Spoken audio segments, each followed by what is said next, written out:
Sunday Night Production. Bonjour à toutes et à tous, bienvenue dans un nouvel épisode du podcast Dans la tête d'un cycliste pour cet épisode captivant où on va vous emmener dans les coulisses de la vie d'un cycliste. Justement, je suis Arnaud Manzanini et je reçois aujourd'hui, comme à mon habitude dans la capsule Parole de coach, Loïc. Bonjour Loïc. Bonjour Arnaud, bonjour à tous. Bienvenue à Paris, parce que je sais que tu viens de loin. Alors que vous soyez en train de pédaler en ce moment même, sur votre home trainer, pourquoi pas, en extérieur également, ou que vous soyez au coin du feu avec une tasse de thé, que vous cherchez simplement à en savoir plus sur la façon dont l'hiver peut devenir une saison propice à l'amélioration de votre cyclisme, vous êtes au bon endroit. Dans cet épisode, nous allons plonger dans les raisons pour lesquelles les cyclistes devraient envisager de participer à un stage en hiver, et nous vous donnerons des conseils pratiques pour que vous puissiez le mettre en place. Alors préparez-vous à exploiter les avantages de l'entraînement hivernal et à découvrir comment en faire une expérience enrichissante. C'est vrai que l'hiver est souvent considéré comme une saison où l'on préfère rester au chaud, chez soi, au coin du feu, mais il existe de nombreuses raisons pour lesquelles vous pourriez envisager de participer à un stage pendant cette période. Dans cet épisode, nous allons examiner avec Loïc les avantages de cette décision, de cette prise de décision pour aller faire un stage en hiver et vous donner des conseils pratiques pour tirer le meilleur de cette partie et de cette expérience hivernale. Alors Loïc, je vais te poser la première question. Pourquoi, quand on est cycliste, pourquoi envisager un stage en hiver ? Alors Arnaud, c'est assez simple. Il faut comprendre que durant une saison de cyclisme, la période la plus propice pour progresser, c'est la période hors compétition. Et ça a été montré par on dit souvent que c'est l'hiver que ça se gagne. C'est souvent en fait, fameux adage. Je vais même te dire, c'est le seul moment où tu progresses réellement. Le reste de l'année, en fait, tu vas maintenir les progrès, mais tu vas très peu progresser dans l'ensemble des compétences nécessaires à la pratique du vélo. Et donc, le stage, c'est le meilleur moment pour progresser parce que là, tu vas être focus sur ce que tu fais, tu vas mettre ta vie sociale et professionnelle de côté et tu vas te concentrer sur ce que tu as à faire. Et donc, il y a plein de raisons à pratiquer un stage, mais le principal, c'est de progresser.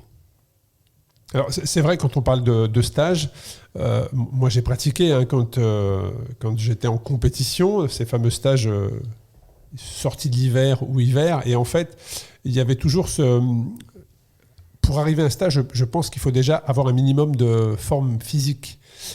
Parce que les personnes qui ne s'entraînent qu'une fois par semaine, plus le week-end, quand tu arrives en stage, le but c'est de rouler tous les jours. Et il peut y avoir cette phase où le temps que le corps s'adapte, en fait, tu as une journée où tu es quand même en difficulté, si tu roules tous les jours, notamment, c'est le but du stage, on l'a dit. Et comment faire en sorte, justement, comment se préparer déjà, il y a, je pense, une préparation à faire, c'est l'avant-stage. Tu vois ce que je veux dire ? Oui, je comprends. Oui. Alors, les professionnels aujourd'hui, ils vont en stage de suite. Oui, c'est ça. Entre les compétitions, ils ont que du stage. Voilà, là, ils vont finir fin octobre et ils vont couper novembre et début décembre, ils commencent leur premier stage. Et c'est pendant cette période-là qu'ils vont reprendre. Donc, tu vois, ils vont arriver sans avoir rien fait, mais ils vont utiliser le stage pour reprendre une activité cycliste normale, et enfin, en tout cas, à leur niveau. Pour quelqu'un qui s'entraîne peu et qui veut participer à un stage, il va être important d'adapter, tu vois. Et alors oui, il faut être prêt. C'est sûr que si tu n'as rien fait pendant 6 mois que tu vas à la boucherie, clairement. Mais si tu as... Parce que ça peut être contre-productif d'ailleurs. Ah oui, clairement. On va le voir tout à l'heure, mais c'est un des facteurs limitants du stage. C'est le risque du surentraînement. Donc évidemment, il va falloir être préparé physiquement un minimum pour pouvoir y aller et surtout ça adapter le stage. Alors l'erreur principale qui est faite dans les groupes ou les équipes amateurs quand ils font des stages, c'est d'amener tout le monde et de faire pratiquer les mêmes séances à tout le monde, quel que soit le niveau à l'instant. Et là, c'est vrai que, je sais pas, tu as dû connaître ça, moi j'ai connu ça aussi, où tu arrives, tu as roulé pas autant que les autres et tu te fais broyer pendant une semaine, 10 jours. Là, moi, c'est surtout, je me rappelle très bien ces périodes-là. Alors, on était très content d'aller rouler au soleil, ça c'est clair, parce que la chaleur n'était pas la même que maintenant, il y a 30 ans de cela. Donc c'était positif d'aller rouler à la chaleur, mais par contre, on n'avait pas non plus les home trainers connectés qu'on a maintenant, on n'avait pas cette possibilité d'être en forme toute l'année. Et donc, oui, tu roulais peut-être une fois par semaine, et encore, tu allais rouler 1h30, 2 heures, et tu rentrais frigorifié. Donc c'est sûr que moi je me souviens de ces lundis, mardis où ça passait, et puis en milieu de semaine, tu avais les courbatures, tu avais le coup de moins bien, tu avais les hippos qui arrivaient parce que tu avais vidé totalement ton réservoir.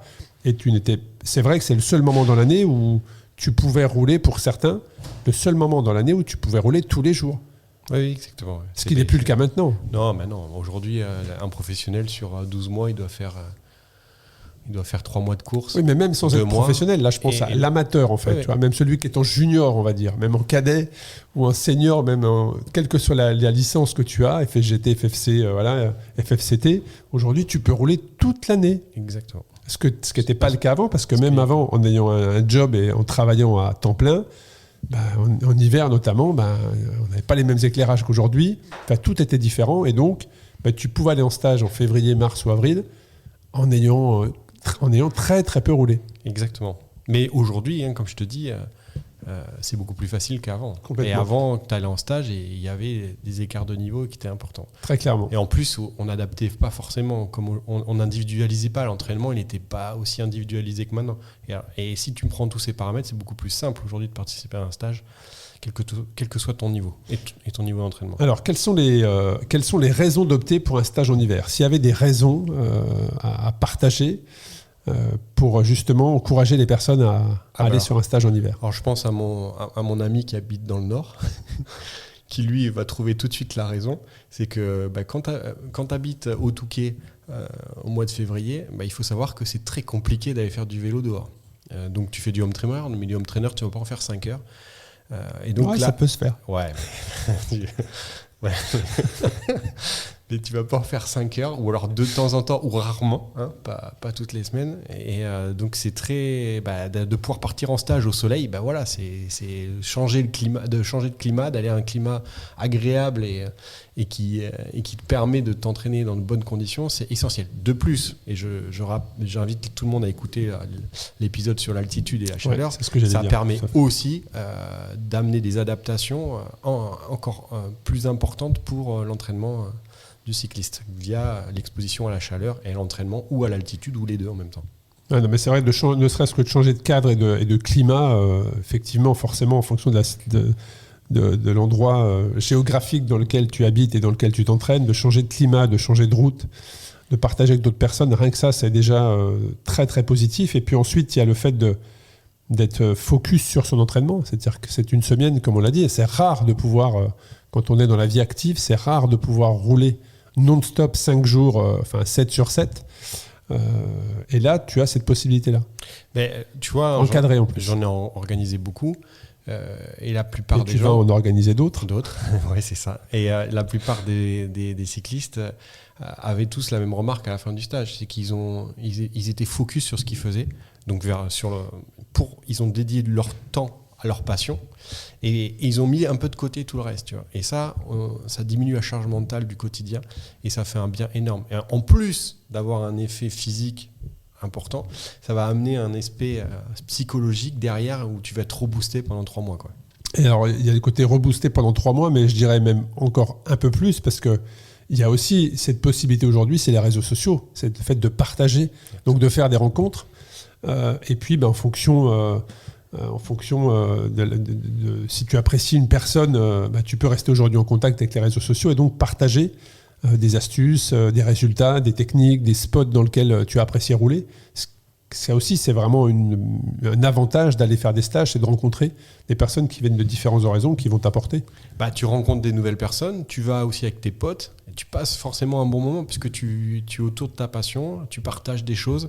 Voilà, nous sommes des êtres vivants qui vivent en société, et là c'est exactement ce qui se passe. Tu fais la chaleur, la vitamine D, la charge mentale diminuée et l'aspect sociétal, voilà, tu repars, t'es heureux. Alors il y a aussi le fait de pouvoir... T'es fatigué mais t'es heureux, c'est vrai, et donc tu fais de la surcompensation, mais il y a aussi le fait de travailler ces points peut-être spécifiques. Alors, techniquement, et quand on parle points spécifiques, points techniques, moi je pense à la descente notamment, au coureur de Groupama qui est maintenant, pas Groupama pardon, Total Energy qui est réputé maintenant, tout le monde en parle, les journalistes à chaque fois, le pauvre, il a beau prendre une échappée ou faire une superbe attaque, si une descente derrière, c'est compliqué pour lui. Il y a aussi cette possibilité-là de travailler un point spécifique. Donc là, je fais la parenthèse sur la descente, mais ça peut être D'ailleurs, ça a été le sujet de nombreux épisodes. Ça peut être le coup de pédale, ça peut être la puissance, ça peut être le sprint, ça peut être une accélération, le jump en montée, comme l'épisode avec Juliette Labou qui nous expliquait justement c'est un de ses points d'axe d'amélioration, c'était le jump pour faire la différence dans les ascensions, ce qu'elle n'arrive pas aujourd'hui. Tout à fait, et ça c'est l'avantage du stage. Alors un amateur, il va pouvoir rentrer dans des spécificités très, très individuelles au niveau physiologique, tu vois, par exemple faire un cycle de PMA pendant ce stage, travailler des choses qu'il ne peut pas travailler parce qu'il est tout seul aussi, tu vois. Par exemple, ça va le permettre de se stimuler dans ce travail de PMA parce qu'il y aura quelqu'un d'autre. Et en plus, tu vas pouvoir travailler des aspects techniques. Et la descente, ça, c'est vrai que pour les stages de vélo, c'est l'incontournable. D'amener quelqu'un qui est un spécialiste de la descente et qui va t'amener des clés, des tips pour casser les barrières mentales, ça, c'est évident. Tu vois, par exemple, c'est tout bête, mais entre le moment où les vélos sont passés du patin à disque, est-ce qu'on a appris les gens à descendre différemment ? Alors que ça n'a plus rien à voir. Complètement. Tu vois, tu vas demander à un spécialiste de VTT, il va te dire le frein à disque, ça te permet de descendre d'une façon différente, bien plus vite, mais c'est surtout différent. Je vous invite à regarder Mathieu Van Der Poel sur Milan-San Remo quand il descend le Poggio, comment il se met à l'arrière du vélo. Et ça, il le fait parce que l'inertie des freins à disque lui permet de freiner au dernier moment. Et donc, il met tout le poids à l'arrière pour freiner au dernier moment et garder sa vitesse max le plus longtemps possible. Ben ça, c'est des techniques qui s'apprennent. Et tu vois, on fait des changements technologiques sans s'adapter. Le vainqueur, alors pas de cette édition, mais de l'année passée, qui avait mis une selle télescopique justement de VTT pour pouvoir justement opter pour une technique en descente différente et qu'il a très certainement fait gagner. Et le stage, c'est le meilleur moment pour l'apprendre. Bon, ça c'est parfait. Donc ça, c'était vraiment toutes les raisons. On vous a partagé toutes les raisons qui vous... Enfin, en tout cas, on vous incite à opter pour ce stage en hiver. Mais on parle de stage en hiver. Mais aujourd'hui, si on parle des vacances scolaires, c'est plutôt février-mars. Si on veut aussi optimiser sa forme avant ce début d'épreuve, ça peut être avril. Donc le stage hiver, c'est quoi ? C'est décembre, parce que ça commence en décembre. Donc c'est décembre, janvier, février, mars. Jusqu'où est-ce qu'on peut aller quand on parle de stage hivernal ? C'est une bonne question. Merci. Il y a plein de réponses à cette question. La première, c'est l'individualisation. C'est être capable de prendre sa saison, d'y fixer des objectifs, des sous-objectifs, et à partir de là, quand cette saison est planifiée, de se dire le meilleur moment pour moi de placer un stage, c'est là, parce que c'est là que je veux avoir surcompensé, entre guillemets, et être au maximum de ma forme. Voilà. Donc c'est quoi ? C'est un mois avant l'objectif ? Alors ça dépend des gens. Ça va aller de 3 semaines à 8 semaines. Parce qu'il y a des gens qui ont besoin de longtemps pour surcompenser, pour s'adapter aux effets du stage. Et ça dépend aussi où tu vas. Si tu vas en altitude, on en a parlé, c'est pas la même chose que si tu vas juste dans un endroit où il fait chaud. Ouais. Exactement. Et ça, c'est hyper important. C'est de planifier sa saison avec rigueur et d'y placer le stage en fonction de ses objectifs. Moi, tu vois, perso, je sais que c'est 1 mois avant. J'ai essayé 2 semaines, ça marche pas, mais j'ai un coureur qui fait 15 jours avant, tu vois. Mais ça dépend vraiment des gens, de la façon dont tu récupères. Ça dépend de ton niveau de stress oxydatif, on en a parlé aussi, et comment ton organisme gère ça. Voilà, donc il faut apprendre à se connaître. Mais après, voilà, ça c'est vraiment dans un cas particulier où tu as un objectif très très précis. Autrement, tu peux le placer quand tu veux. Si tu veux, t'en as marre parce qu'il fait que pleuvoir ou qu'il fait que faire froid, tu peux pas t'entraîner, ben va, et que là tu as la place pour y aller, vas-y, parce que de toute façon ça te servira au moins à faire du volume parce que tu le fais pas chez toi. Oui, mais là on est plus dans la réflexion d'un stage, je dirais personnel, c'est-à-dire où tu vas faire un stage dans l'objectif de ta compétition. Donc effectivement, tu l'as dit, 4 semaines pour certains, 2 semaines pour d'autres, 8 semaines pour une autre catégorie. Là, j'ai un objectif, je veux performer, donc je vais aller mettre mon stage là. Mais je parle pour des personnes qui veulent aller en stage à plusieurs, parce qu'on a parlé du côté social. Il y a différents stages qui sont organisés, on pourra en parler. Mais quand on parle du stage en hiver, c'est-à-dire que pour le commun des mortels, c'est une manière de lancer sa saison et d'accumuler des kilomètres justement facilement avec d'autres personnes. Exactement, mais c'est ce que j'ai essayé de dire tout à l'heure, ça sert à ça. Exactement, c'est à lancer ta saison, accumuler des kilomètres. La période, finalement, elle importe peu. Et souvent, là, c'est la période où il fait froid, tu vois, parce que c'est là où tu peux pas le faire, parce que les autres moments, tu peux le faire. Mais même en fin d'année, ça peut être intéressant. Ouais, c'est pas le même plaisir, effectivement. C'est pas le même plaisir. Ouais. Mais plus de partage, probablement. Voilà, janvier, février, mars. Ouais, surtout mars. Avec beaucoup moins de stress sur les sensations, parfait. Sur les watts, plus du plaisir. Probablement, ça peut être vraiment intéressant, effectivement. Et puis, on en parlait tout à l'heure, presque en intro, mais je pense que ce qui est important quand on planifie son stage, qu'il soit personnel, où là, tu es quand même censé être bien en forme avant d'y aller, parce que tu vas aller chercher les derniers pourcents de ta forme physique. Mais si tu le mets en début d'année, c'est de s'assurer, et aujourd'hui c'est possible, avec les outils qui sont mis à disposition, c'est d'arriver quand même avec un minimum de forme, pour pas que justement que ce soit contre-productif.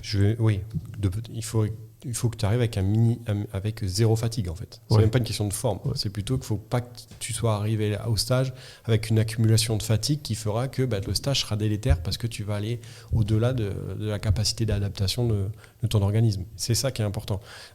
Et pendant le stage, il faut aussi être capable de placer des journées de récupération. Parce que toi, tu parlais, et je pense que c'est ton expérience personnelle qui fait j'ai 7 jours, je pars 7 jours, oui. J'y vais, je vais rouler tous les jours. Oui, sinon, mais non, en fait. La récup, voilà, tu vois. Oui, mais non, en fait, c'est pas comme ça que ça se passe, tu vois. Tu peux avoir en plein milieu du stage une journée où tu vas dédier à la récupération, et là, tu peux apprendre plein de choses, et souvent, c'est comme ça que ça se passe, tu vois.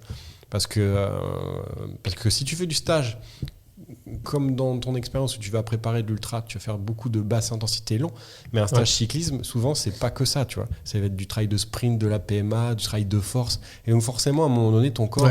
Pour moi, j'entends stage, c'est tu vas... Justement, tu ne fais que ça pour accumuler des kilomètres et fatiguer ton corps. En fait, tu dois ressortir.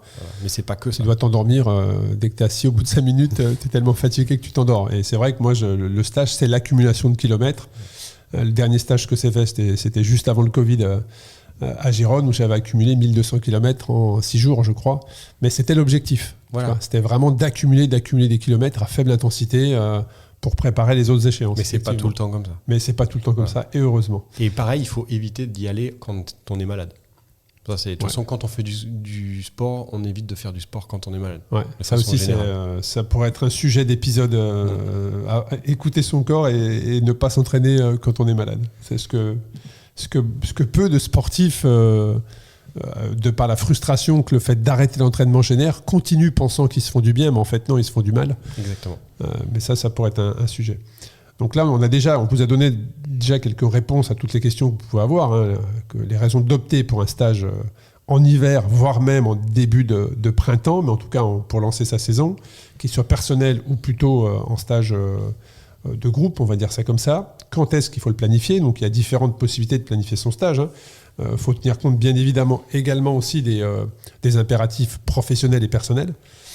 Ça aussi, c'est ce qui permet de positionner un stage. Et tu parlais de la fatigue tout à l'heure, tu parlais du stress mental. Mais là aussi, en fonction de ses objectifs, je ne sais pas comment on peut le dire, ses objectifs, ses impératifs professionnels, ça peut être intéressant de le positionner dans un laps de temps où il y a, en amont en tout cas, pas eu de stress professionnel qui va engendrer la fatigue. Exactement. Ou aussi en profiter du moment pour partir en vacances en famille. Tu vois, l'avantage du stage vélo par rapport à un stage triathlon, c'est que tu vas faire du vélo à 5-6 heures dans la journée et ça te laisse le temps de profiter. Et donc ça, c'est vrai que c'est bien plus propice à partir en famille. En triathlon, c'est plus compliqué. Mais... Alors ça m'amène sur le sujet suivant, c'est tout ce qui est logistique, c'est comment organiser son stage. Donc déjà choisir la destination, donc tu l'as dit, tu as organisé plusieurs stages par le passé, donc le choix de la destination est important parce qu'il a un impact direct sur le budget. Il y a aussi le côté logistique, c'est la durée. Ensuite, c'est la programmation. Est-ce que j'ai un coach ? Est-ce que j'ai pas de coach ? Est-ce que je peux aller en stage la fleur au fusil, je dirais, sans conseil, sans plan d'entraînement précis ou pas ? Qu'est-ce que tu conseilles sur ça ? Si on reste déjà sur la destination. Alors, la destination, moi, personnellement, j'ai organisé des stages sur la Costa Brava et la Costa Blanca. Donc, Costa Brava, c'est au nord de Barcelone. Ça va de Lloret del Mar à Gérone. Qu'on dit Rirona en espagnol. Alors j'ai été repris justement dans un épisode qu'on a fait en direct avec JP de Gérone. Comment on dit Par JP. Alors, moi, j'ai dit on va à Gérone. Il m'a dit non, Gérone, non, c'est Gérone. En français, c'est Gérone. Gérone. Voilà. Bon, Ok. les Espagnols, ça doit Gérone. probablement être avec un autre accent. Je n'oserais pas me lancer là-dedans. Mais voilà, Et la Gérone. Costa Blanca, c'est le sud de Valence, où les Donc, c'est professionnels bien plus au vont. sud. C'est à 1 heure de Valence. Ouais. C'est où les professionnels vont en janvier-février, enfin décembre, janvier, février, enfin même maintenant la saison elle commence même en janvier, donc décembre, janvier et début février, ils vont là-bas parce qu'ils profitent du soleil. Donc là, nous on organisait les stages à ces 2 endroits. Après, tu peux aller aussi à un endroit que j'affectionne, c'est la Côte d'Azur. Alors moi perso, j'allais plutôt faire des stages vers Hyères, à côté de Toulon. C'est vraiment Il y a un grand endroit- centre d'entraînement là-bas. c'est magnifique. Bon, il y a le Vélodrome. Et en plus, c'est beaucoup moins peuplé qu'à Cannes ou Nice. Alors, les cols sont moins longs, mais c'est plus agréable. Tu es plus proche de la nature. Je suis jamais allé au Touquet faire un stage. Donc, on privilégie toujours le sud. C'est magnifique le Touquet. Ouais, c'est très beau. c'est Mais en magnifique. février, il paraît que ça l'est moins. Ça a son charme. Ouais. Et après, il y a le sud de l'Italie. Enfin, la partie, j'y suis jamais allé, mais là, je sais que c'est possible. Et tout ce qui est Calpé, Alors, Calpé. Tenerife, est-ce que c'est vraiment réservé aux triathlètes, hein, que c'est quand même un camp d'entraînement spécifique là-bas? Tenerife, c'est beaucoup plus cycliste. C'est Lanzarote qui est plus typé triathlon. Lanzarote, c'est moins adapté au cyclisme parce que c'est des côtes courtes avec du vent et c'est quand même beaucoup plus agréable à Tenerife. Moi, je suis jamais allé là-bas parce qu'il faut prendre l'avion et que je prends pas l'avion. Donc, je peux pas te dire. Mais par contre, j'ai pas mal d'athlètes qui y sont allés. Et il y en a un qui est très, très connu, qui est Remco Evenepoel, qui, je crois, sur le dernier stage, a monté une 30aine de fois le TD, qui fait 40 km dans le stage sur 15 jours. Un truc comme ça, entre 27 et 30. Et bon, tu peux faire autre chose là-bas, à Tenerife, mais l'avantage, c'est que tu peux faire de la chaleur et en même temps de l'altitude. Donc là, il y a pas mal de cyclistes qui vont là-bas aussi. Et la durée du stage, elle va dépendre, dis-moi, du temps que tu as à disposition. Alors, ma question, c'est Voilà. est-ce qu'il y a une durée minimum, auquel cas tu peux dire en dessous de tant de jours, il n'y a aucun intérêt, autant rester chez toi puis aller rouler. Et est-ce qu'il y a une durée maximum? C'est-à-dire qu'à un moment donné, tu dis, bon, là, faut rentrer, en fait, tu vois. C'est trop, tu vois, tu es en train de te fatiguer, il y a plus vraiment d'intérêt. Est-ce qu'il y a un juste milieu comme ça? Alors, un équilibre à trouver? la notion de week-end shock, c'est quelque chose qui n'est pas très connu dans le cyclisme, mais qui est très connu développé chez les triathlètes.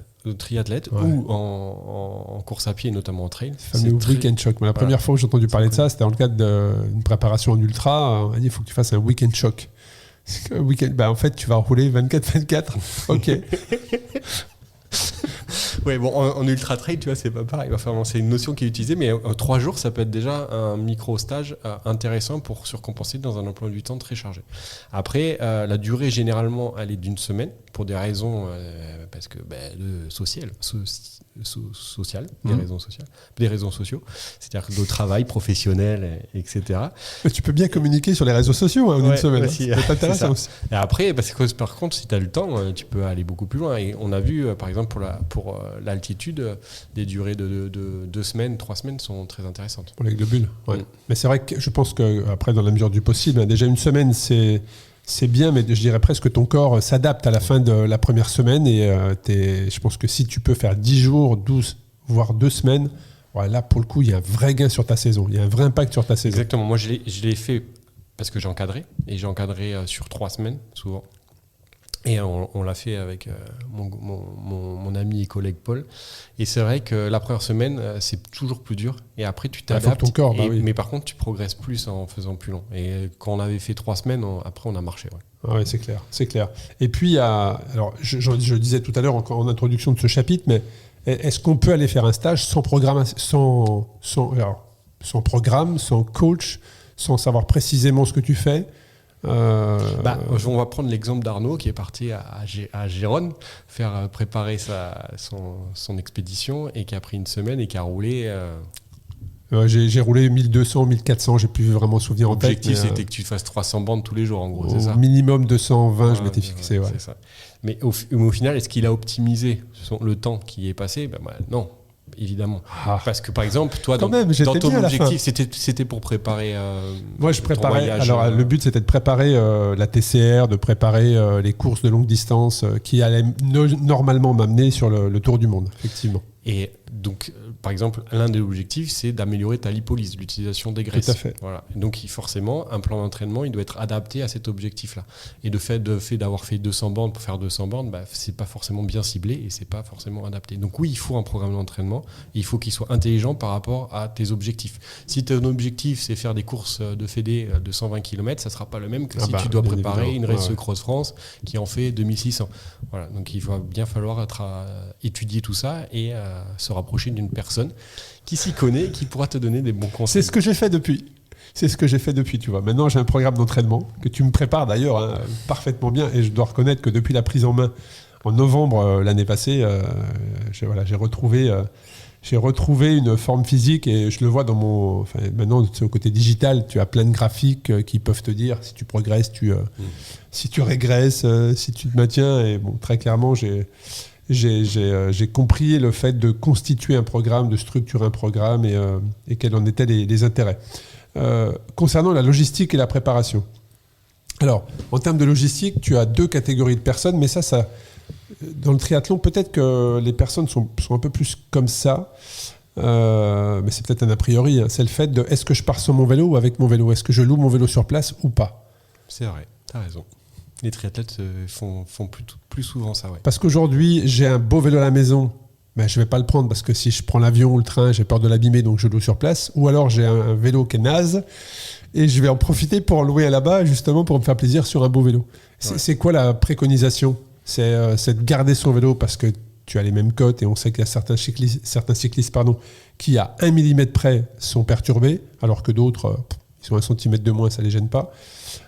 C'est quoi le... Si tu cherches la performance, il faut prendre ton vélo. Donc il faut garder ton vélo pour garder plein de raisons, les habitudes biomécaniques. Oui, exactement. Bon, voilà. Tu as répondu à... Après, si tu cherches de faire un stage pour découvrir, pour voyager, pour t'entraîner, faire du volume, là, ça se discute, tu vois. Et puis après, il y a le côté logistique. On parlait purement logistique. Il y a qu'est-ce qu'on emmène au niveau textile. C'est sûr que quand tu vas sur les endroits que tu nous as cités, la valise est un peu plus fine. Un peu moins, mais ça c'est marrant parce que souvent, les premières fois où tu y vas, tu t'amènes tu t'amènes ton cours, mais aussi tu sais pas alors. Tu amènes ta veste thermique, tu amènes toute ton armoire et puis tu arrives là-bas, tout ce qui était long, tu l'as pas mis une fois. Ouais, c'est ça. C'est souvent ça. Voilà. C'est le côté agréable d'aller faire une préparation des stages comme ça. Au soleil, c'est que tu prends les premières marques du cuissard et du maillot et généralement le cycliste est très fier d'arborer ces marques de chaussettes. Exactement. dans la rue.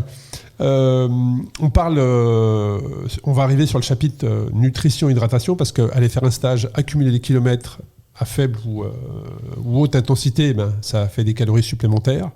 Et on connaît tous, si vous êtes des fidèles auditeurs, vous savez qu'on en parle souvent, c'est la qualité nécessaire de la nutrition et de l'hydratation pour justement passer de bonnes journées et de bons moments sur le vélo. Quels sont tes conseils sur ça, justement ?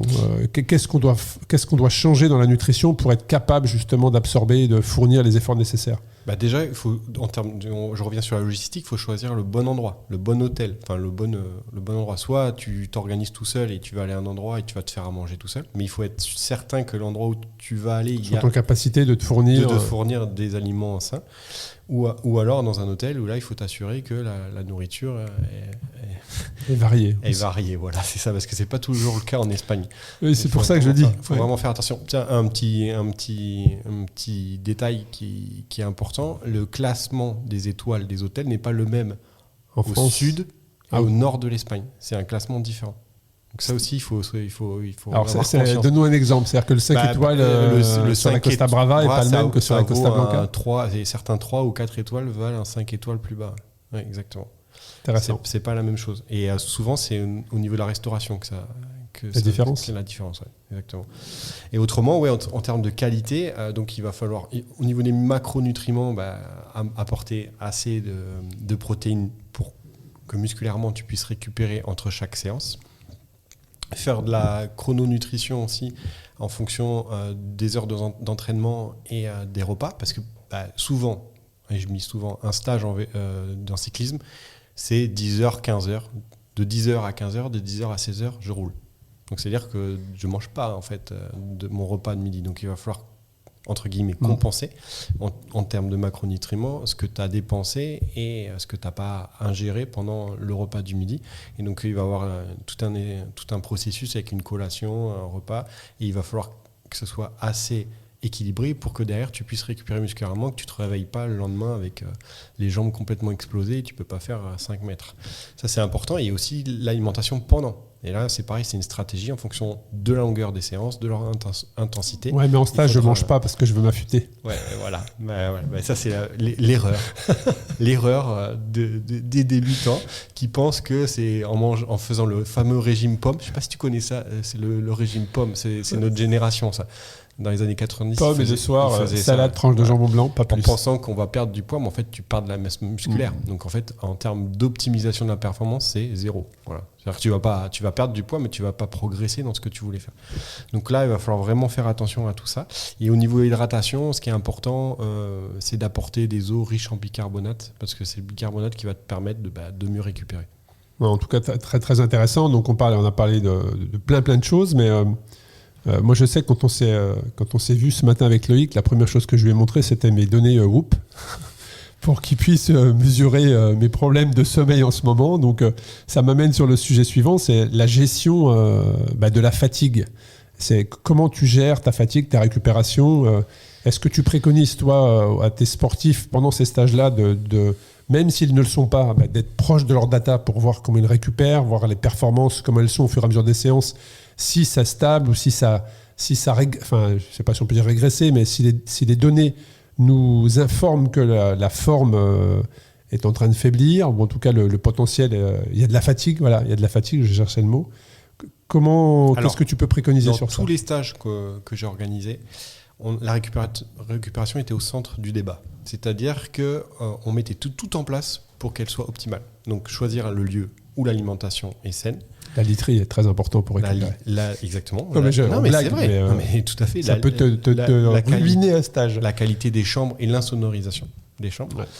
La luminosité également de la chambre. La possibilité d'avoir accès à un spa pour avoir accès au moins au bain froid, au jet de massage.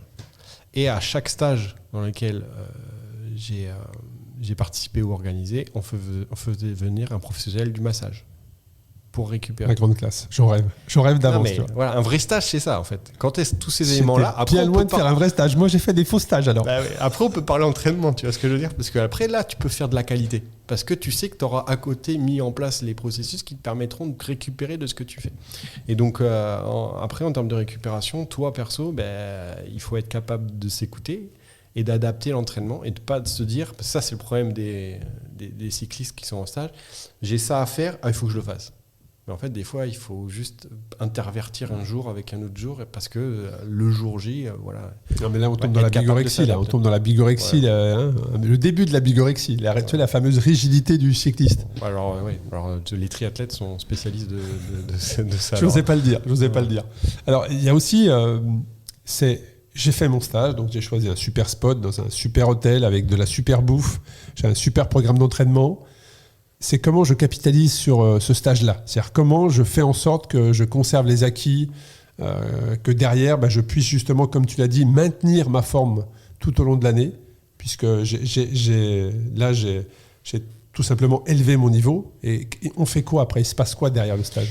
Alors, déjà, généralement, quand tu rentres, tu es très fatigué. Ça, c'est une réalité. Et pendant longtemps, j'ai géré cette fatigue par du repos total. Et je me suis aperçu qu'en fait, les réactions hormonales étaient très, très dépendantes chez les personnes. Et certains avaient besoin de continuer, tu vois, mais diminuer au fur et à mesure. Et d'autres avaient besoin de couper complètement et de repartir. Donc ça, il faut vraiment apprendre à se connaître sur ça ou être accompagné pour détecter individuellement qu'est-ce qui est le mieux. En tout cas, les jours qui suivent, il va falloir penser à la récupération et assez vite à restimuler l'organisme avec des petites doses pour rappeler tout ce que vous avez fait. Voilà, ça, c'est vraiment le plus important. Et toute la saison, en fait, grâce au stage, vous aurez acquis une progression qu'il va falloir entretenir. Voilà. Donc, plus on fait de stages en hiver, mieux c'est parce qu'on va monter à chaque fois d'un niveau, et derrière on va pouvoir l'entretenir. Et après, ce qui va être compliqué, donc, c'est arriver à gérer cette fatigue-là au début de saison et donc aux premières compétitions, et de pas engendrer plus de fatigue par la compétition, et vraiment d'entretenir ce qu'on a fait. C'est pour ça que en introduction je disais que c'était la meilleure période pour progresser, parce qu'après quand on rentre dans les compétitions, ou dans la saison, ouais.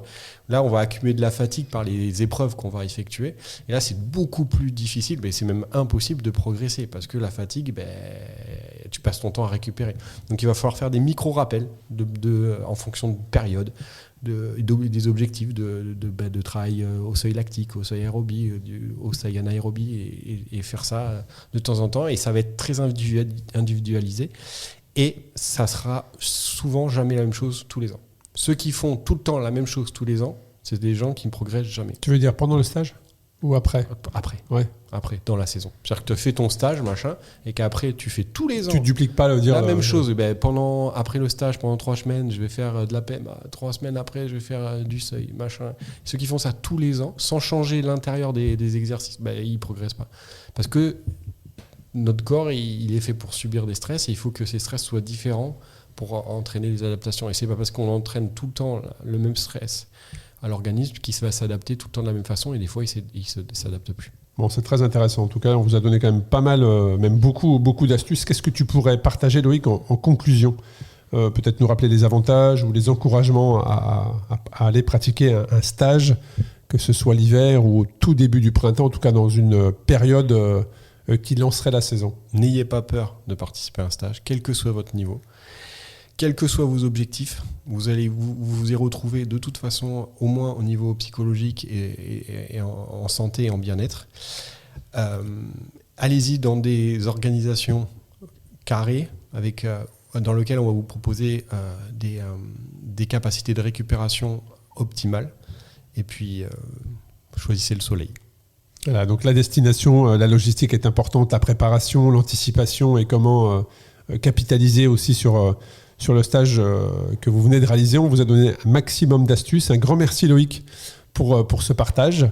Et puis à très bientôt pour un nouvel épisode sur le podcast Dans la tête d'un cycliste. Merci.